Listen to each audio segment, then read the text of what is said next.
Hi everyone, Damien Fate here, and this is What If You Do Nothing in Telltale's The Walking Dead Michonne, Episode 2, where we take a look at some of the funny and interesting things that can happen when you decide to do nothing during the many combat, dialogue, and storyline choices in the game. We start out with a section that's impossible to fail as Michonne has to sneak up on a guard and silently take him out. Michonne is so talented she doesn't even need to click on him.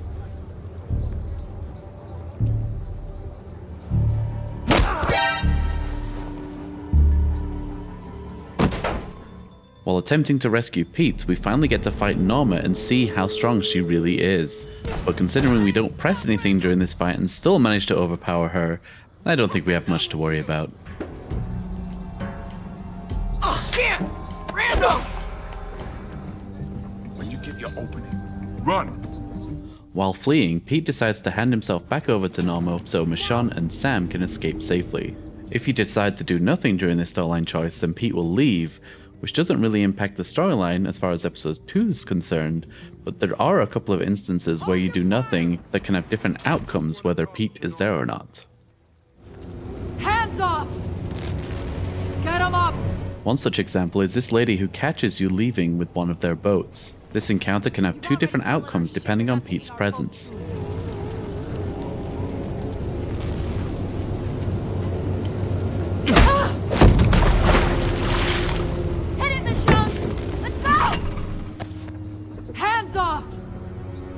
Get him up!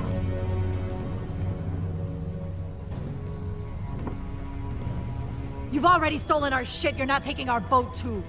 I like that the look behind you option is available even when nobody's there.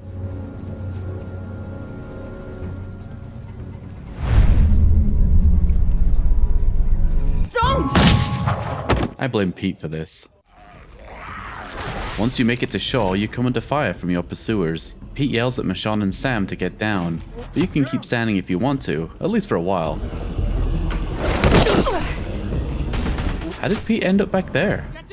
However, if Pete is not with you, Michonne yells to get down, even though she doesn't do so herself.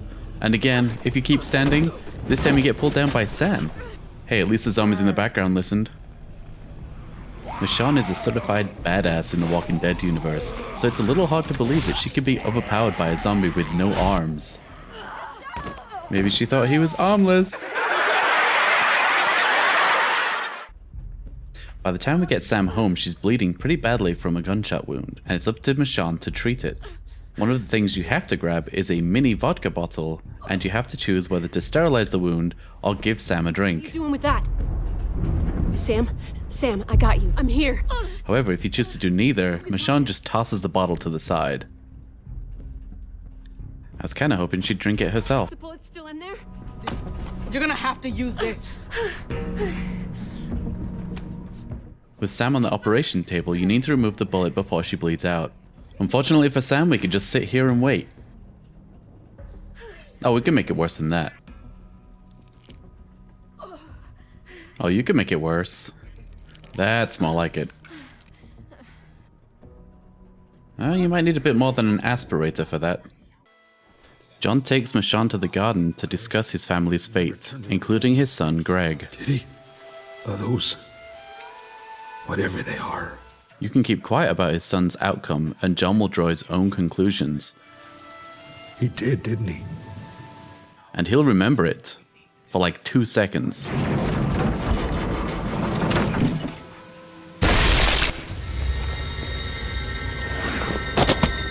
I really feel like my choices matter. After Randall's men attack the homestead, you jump behind a railing to plan your next move. And Telltale uses their classic reddening of the edges of the screen to let you know that this is a timed event. And if you take too long, you're going to die, so you have to decide whether to go left or right. But what if we wait it out? Yeah, literally nothing happens. If you take out the assailant on the right side, then you'll encounter the guy from the left, and he will ready a flare to signal the others. This is one of those weird cases where failing to stop a threat from an obvious position leads to a completely unrelated death. I thought you were dead. Once Randall has been subdued and restrained, it's time for a classic what if you do nothing style interrogation. Yourself a golden goose. think I'm shitting any eggs. Forget it. What? You just gonna stare at me to death?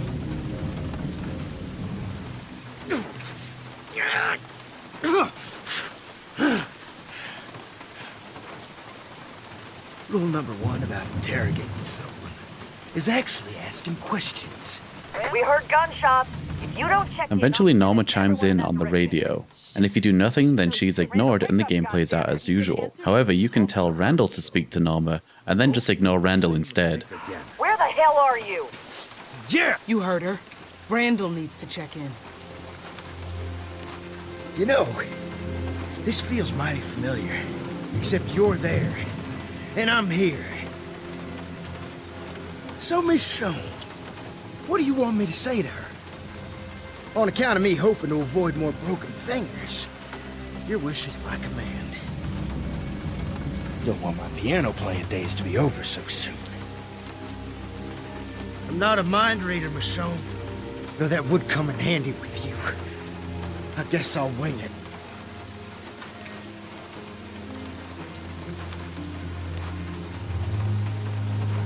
Well, hurry up now. Norma doesn't like waiting. Well, she's gonna be waiting for a while.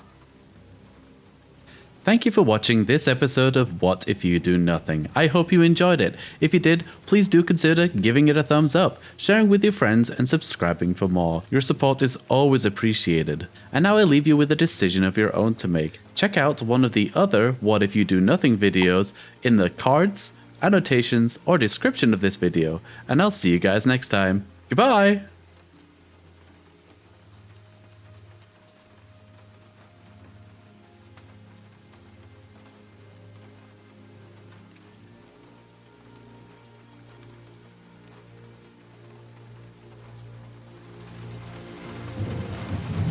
Hey!